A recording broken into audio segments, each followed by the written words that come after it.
What in the 1984 is going on here?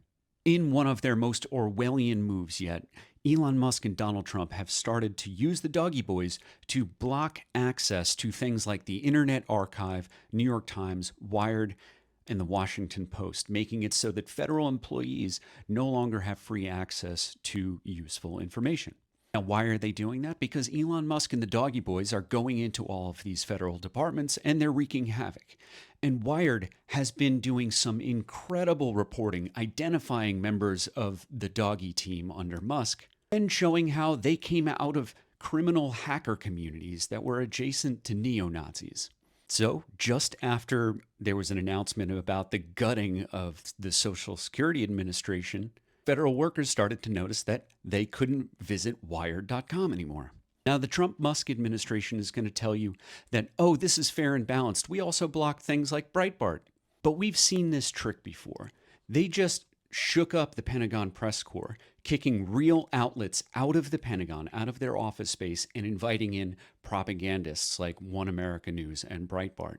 But they also brought in Huffington Post to be like, oh, we're bringing in the left too. Well, you know what the Huffington Post didn't have? A Pentagon reporter.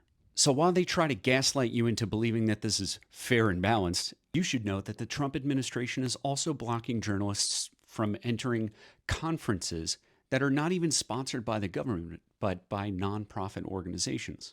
This week, the Military Times tried to go into the annual AMSUS Society of Federal Health Professionals, which has DoD and VA doctors sharing information. And for the first time in over a decade, journalists were locked out. Now, the Trump and Musk administration have also been creating a climate of fear because they're willing to put people in harm's way. In fact, people who used to work for them.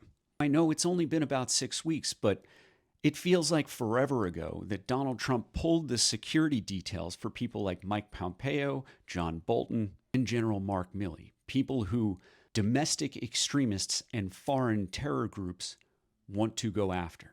And now Donald Trump is exacting retribution against colleges and universities like Columbia University, my alma mater. The federal government just canceled $400 million in contracts, which, by the way, is not to the benefit of the school, it's to the benefit of society because it's training a generation of the world's best doctors. And the students whose programs are going to be canceled are losing out on the opportunity to create things like new medicines and new therapies. These kinds of government grants, they aren't for the schools, they're for society. The damage that Trump and Musk have done to this country in just a few weeks is going to take a generation or more to repair. But for those of us who care about democracy, we cannot continue to play defense. We need to go on offense. So I just published a lengthy article with instructions on how you can keep yourself safe as you go on offense against this authoritarian regime. And you can check it out on my Substack at onoffense.substack.com. My Substack is free, but if you choose to support it, I would be very thankful.